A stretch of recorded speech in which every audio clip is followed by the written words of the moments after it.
Hey everyone, welcome to my channel. Today I'm going to show you how to make these 3 unique styles of watercolor bookmarks.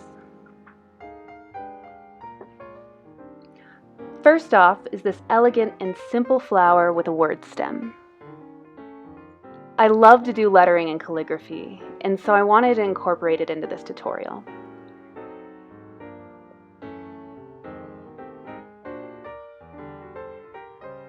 After sketching out my letters with pencil, I'm going over them using my Micron .08 black pen. Try to get the tail at the beginning of the letters and the tail at the end of the letters to right along the center. It would even be a good idea to pencil in a horizontal line in the center as a guide before starting. Since each individual petal needs to dry before another petal can be layered over, I'm going to go in and put down my first 2 petals.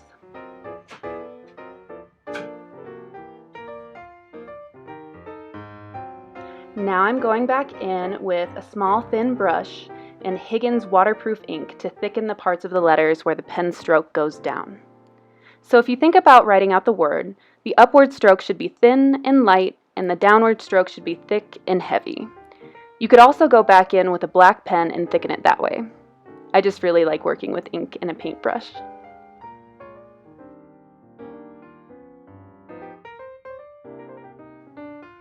Each of these bookmarks have endless possibilities in terms of how different they can look. For example, in this one, it can be used as a phrase of words as well. It all just depends on how large you want the text to be. The colors of the petals are also fun to vary too. With this particular bookmark, I chose to go with a rainbow lotus, but sticking to one color will give you more of a layered look. With layered watercolor, it's super important that you wait for it to dry completely before adding the next layer. You can use a hairdryer to speed up the process, or use it as an opportunity to work on other pieces or erase stray lines.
This next bookmark is a simple starry sunset behind a silhouette forest.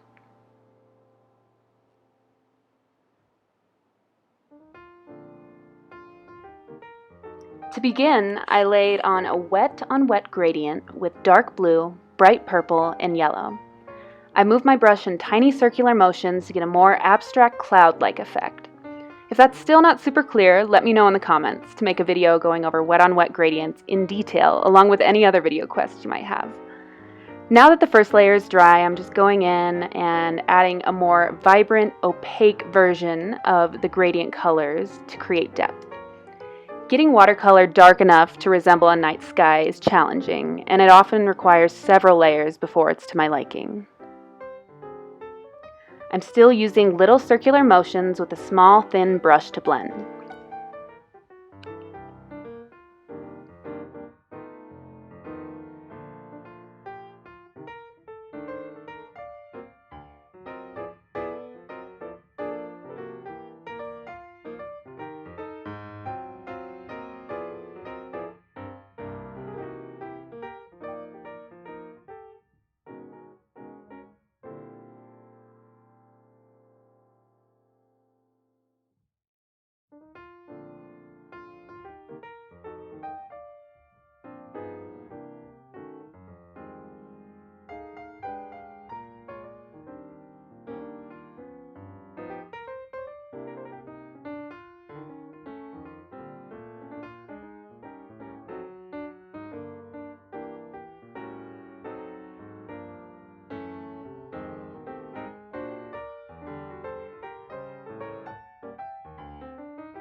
While it's still wet, take the same brush, clean it, and wipe it dry, and then start lifting the color to create some stars.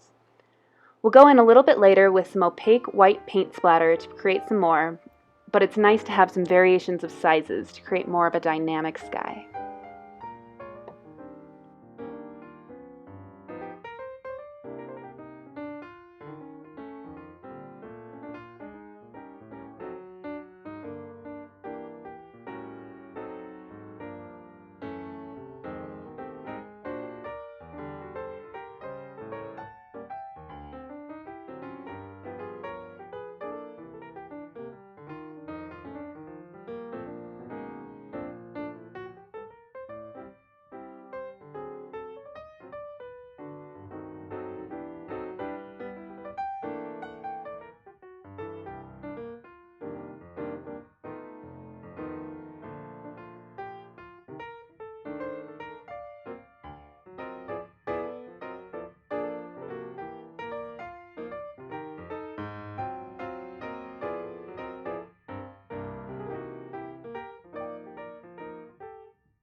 Time for the trees! Take a small fan brush and with as dark of a black as you can manage with watercolor, make a long line for the trunk. Then take the edge of your fan brush and make the top of the pine tree so you have a little bit more control. Go down until the tree is about as wide as your fan brush, and then using sweeping motions that gradually get bigger as you go down this page, make the rest of the tree. After this layer is totally dry, we'll take the black ink and repeat the same technique.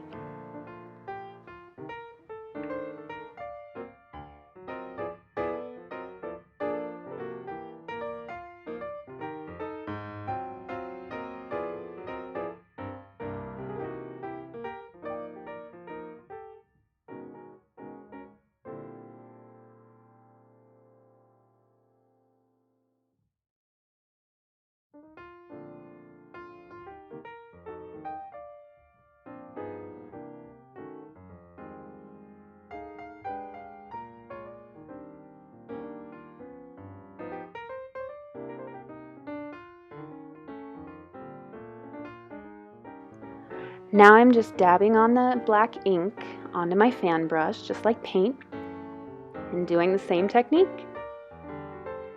If you don't have ink, you could also use a thin black liner pen.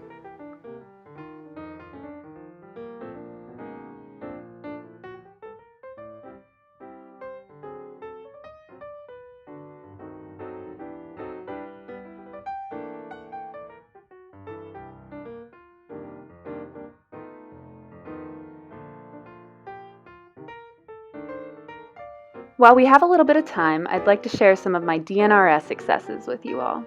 For those of you who don't know, DNRS stands for Dynamic Neural Retraining System. It's a therapeutic program created by Annie Hopper for people with acquired brain injuries, specifically in the limbic system. Many of us in the program, myself included, started out totally disabled and had to rely on others to do our daily tasks of living. Since beginning my practice, I'm feeling much more confident, healthy, and independent. Some of my recent successes include being more social and full of energy. I've been out and about on the town, going out to eat, going ice skating, going shopping, and even going to a movie. I've added back different foods to my diet like egg, elk, and even chili powder. For a while I was on a diet of only 14 foods and spices. Now I'm eating out at restaurants. I got a pedicure at a real nail salon. Before, I had such terrible chemical sensitivities that I couldn't handle going into a salon, but today it was so lovely. I'm also feeling much more confident in my artistic ability since devoting so much time to it. If you would like to know more about DNRS, please leave me a comment. I also have the website linked in the description box below.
For the final bookmark, I wanted to do a galaxy-based design. And how cute is this?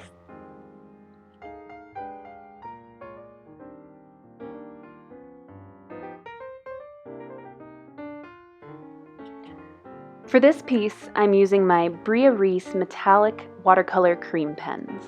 They are more glittery than metallic, which is perfect for a galaxy. To use them, you just get them wet, swirl them in a watercolor pan, then add water and mix until all of the paint granules have dissolved.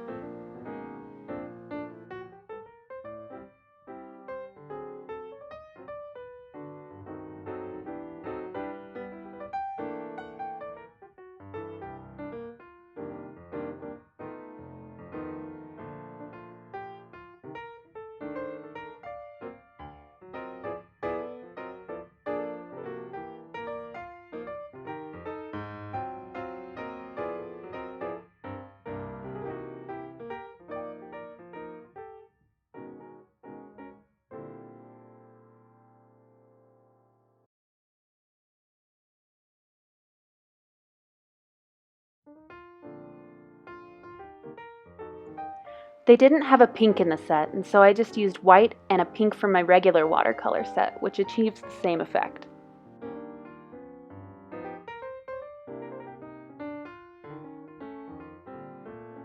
Now I'm using the wet on dry technique to layer in some cosmic dust clouds. The more you layer on the paint, the more stardusty it'll be.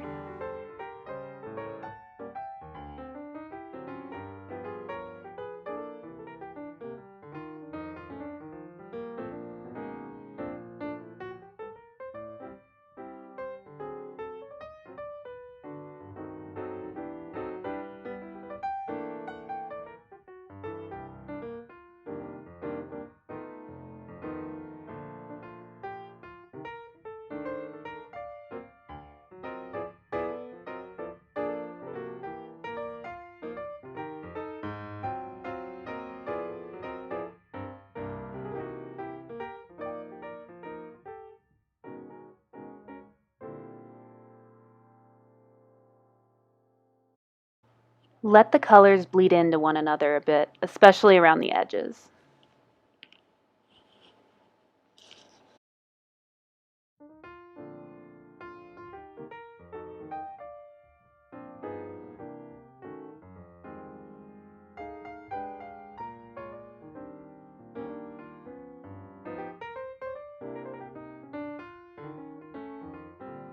Here the paint granules were still in the paint a little bit, and so I just kind of gathered them together and wiped off my brush and then scooped them out.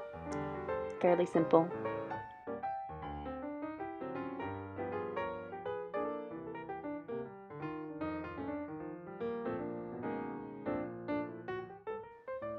I wish I could say that I just drew that elephant from my mind with no reference, but that's definitely not the case.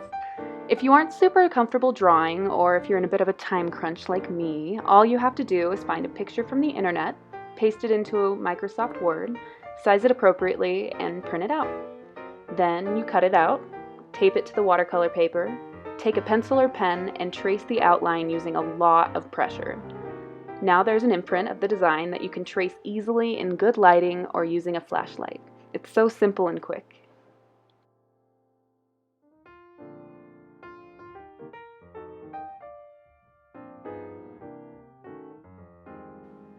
Now I'm going in and adding darker versions of each of the colors and blending them into one another a little bit.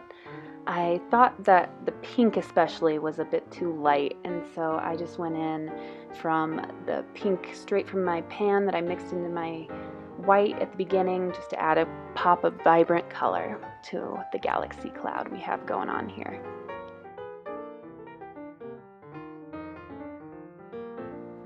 The way I did the stars is identical to how I did them in the last bookmark, using a small brush to lift the paint in some places and then a white splatter at the end.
After finishing the stars, I'm just taking a clean, dry brush and going around the cloud and getting all of the stray splatters. And there you have it. 3 beautiful, versatile, and unique watercolor bookmarks. If you enjoyed this tutorial, please give it a thumbs up and subscribe for weekly videos about watercolor, drawing, bullet journaling, and more. Hint hint, next week's video involves that rose drawing I have displayed. Thank you so much for watching and have a lovely day.